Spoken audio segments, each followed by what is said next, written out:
Petit voyage au cœur des éoliennes. Un vent favorable nous a ouvert la porte d'un de ces grands moulins à vent.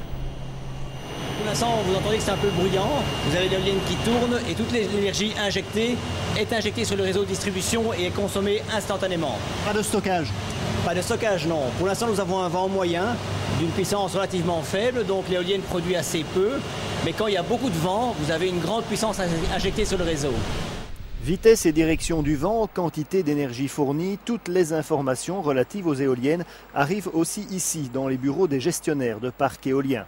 Quant au fonctionnement de l'éolienne en tant que telle, il est lui totalement automatisé. Elle est gérée automatiquement par un ordinateur qui reçoit deux types d'informations, un anémomètre et une girouette, qui sont situés au sommet de l'éolienne. Ces deux équipements vont donner une information à l'ordinateur de telle sorte que l'éolienne soit toujours face au vent. Si le vent change de direction, l'éolienne s'adapte automatiquement. Deuxième information, si le vent est de plus en plus fort, l'angle des pales va changer. Vous voyez, chacune des pales est sur un pas variable, comme un hélicoptère ou comme un autre équipement de ce type. Et le pas va changer pour augmenter ou diminuer l'angle en fonction de la vitesse du vent. Mais pour ces éoliennes, par exemple, le véritable centre de contrôle et de maintenance qui fonctionne 24 heures sur 24 est basé en Allemagne, le pays du fabricant. Elles se mettent à tourner dès que la vitesse du vent dépasse 10 km/h et s'arrêtent pour des raisons de sécurité si le vent atteint 90 km/h.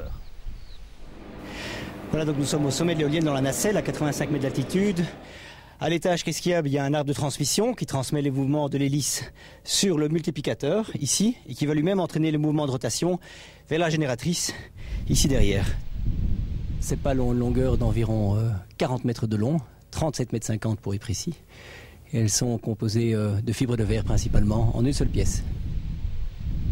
Alors ici, au sommet de la nacelle, vous avez ici à l'arrière une girouette et un anémomètre, qui sont donc les deux éléments qui vont informer en permanence l'ordinateur pour pouvoir gérer la vitesse de la machine et pouvoir capturer ainsi un maximum d'énergie du vent.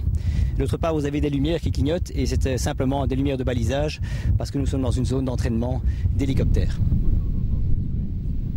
Sur une année environ, cette éolienne va produire une électricité qui sera équivalente à la consommation d'environ 900 à 1000 ménages, 900 à 1000 maisons, donc ce n'est pas rien.